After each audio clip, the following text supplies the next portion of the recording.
Hey, welcome to another review. What you're looking at right now is what I am reviewing. And as you can see, given that you're literate, I am reviewing the Retro Entertainment System. What is the Retro Entertainment System? It's an NES remake. NES that's brand new quality, but don't want to shell out the money for that. Get this, because this plays almost every NES game, and it's only 20 bucks. But what I'm going to go over with this console mostly is the compatibility, because usually how a console review goes is that you judge the console by the games it has. But everyone knows what this has. This is a Nintendo Entertainment System. And the overview of that system's library is that it has some really good games, but it has a lot of duds, which people like the Angry Video Game Nerd have been talking about for years. So I'm not even going into that, just seeing how well it could play what it says, NES games. So let's go over the console itself. Well, if I could get it kind of, yep. Obviously, this is where the cartridges go. Power button. Not really focusing, but you get the gist. Reset button. Controller ports. Vents. AV stuff. Let me see.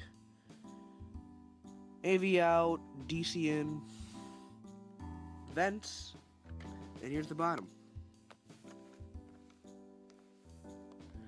Just a big thing that says Retrobit Retro Entertainment System.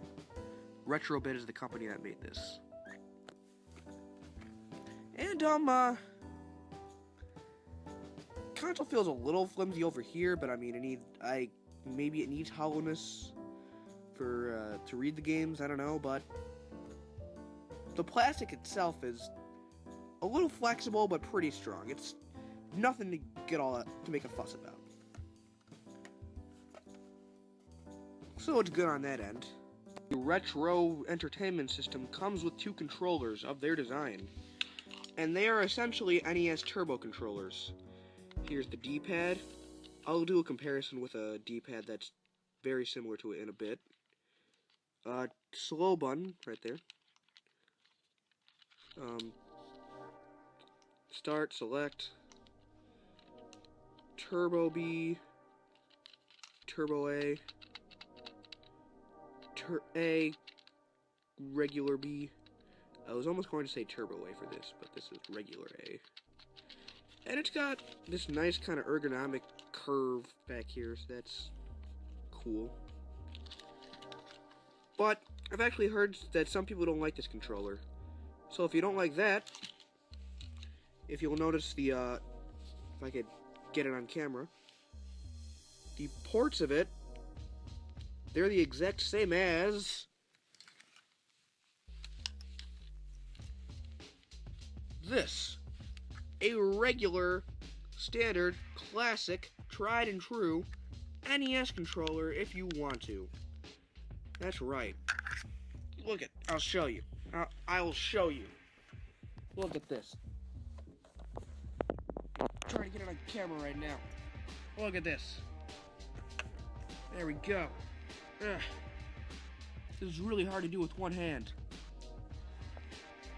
Yeah, come on. Okay.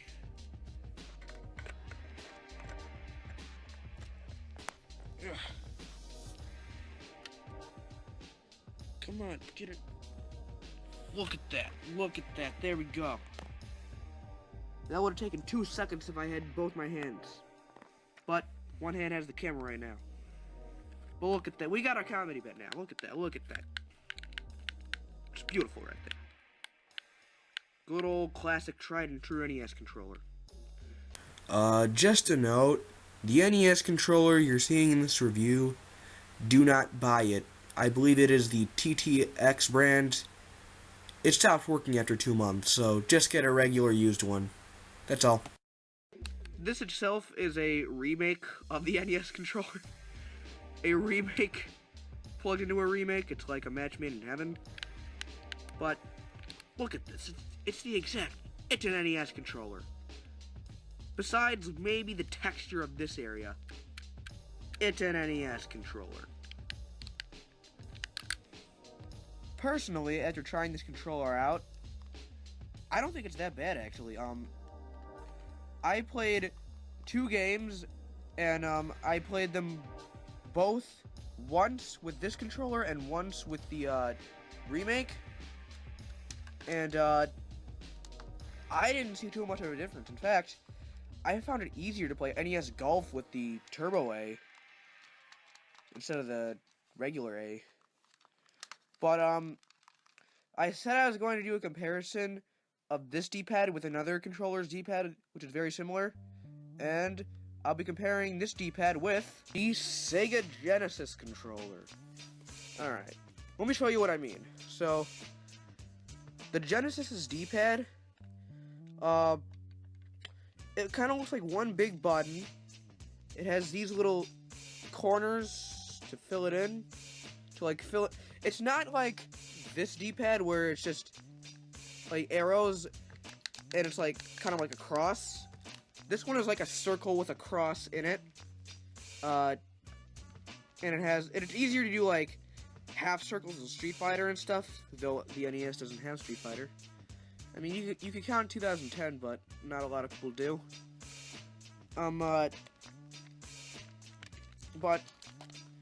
this controller's D-pad is very similar. It has those corners to fill it in to make it to make the D-pad a circle with a cross, and actually, this one is a little bit looser than the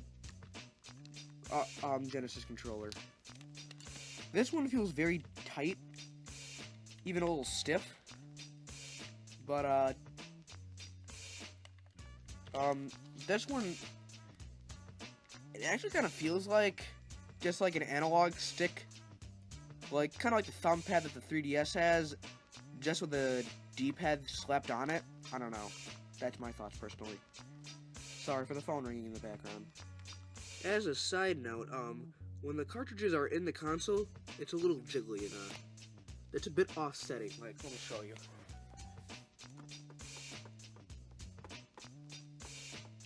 Personally, to me, that's offsetting. I don't know. Maybe you don't care. Another minor yet frustrating problem with this console is that the cartridge slot is bigger than it needs to be, so aligning the cartridge with the pin connector is tougher than it seems. As you can see here, it's a friggin' nightmare.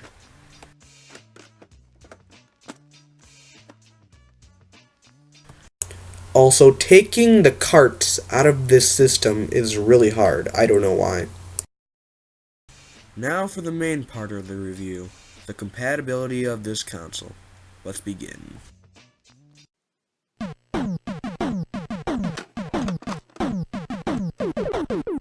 Okay, so I recorded this horribly, but as you can see, this is Metroid, and it runs fine. In fact, I have played this game more than any other NES game I own so far, so we're good on that end. Just enjoy this horribly recorded gameplay here.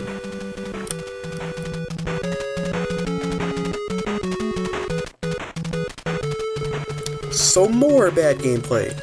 I honestly don't know why it always came out at that tilt. Like, if you ever saw me record this gameplay, I'm not like tilting the camera or anything. Like, I'm trying to make it as straight as possible, but beside the point, this is Ninja Turtles. Most of the time it works fine. Sometimes there's glitches, both graphical and game breaking. Yeah. Moving on.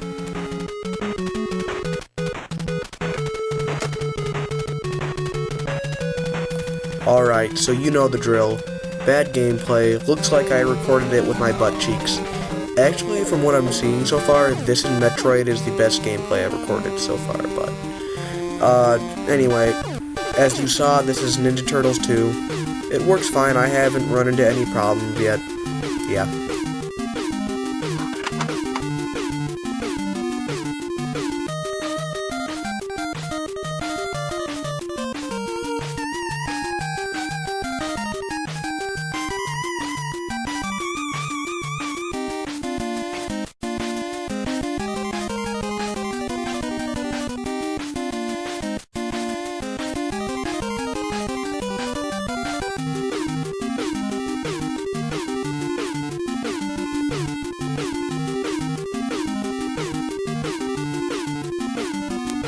as a side note, gotta love that frilly feminine lamp in my room. It's my sister's. It's just randomly there. Yeah.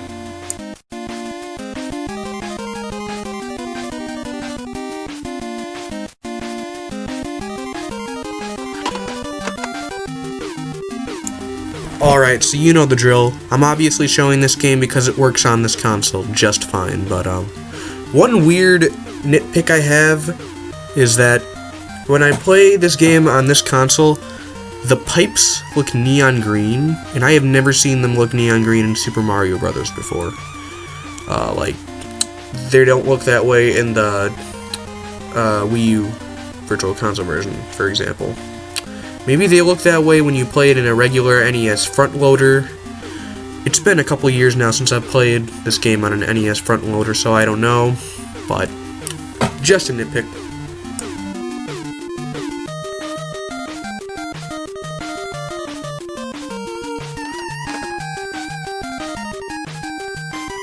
One note about this game is that I have to reset this game several times before it works. Though I don't know if that's the system's fault or if I just have a really out-of-shape cartridge of this game, but...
So this is the Game Genie menu. I don't test out the Game Genie at all. This is just to show that this is an unlicensed product and it works on this system. One last thing. The power cord is way too short. The only reason I'm able to play games on this console with comfort is because I have an extension cord. That's it. Yeah. So the final verdict. Should you buy this console? Well, if you want an NES really cheap, yeah, get it. If you want an all-in-one console, get a Retron 5. Although that's an emulator, just so you know. If you want authentic, get an NES front loader or top loader. Done.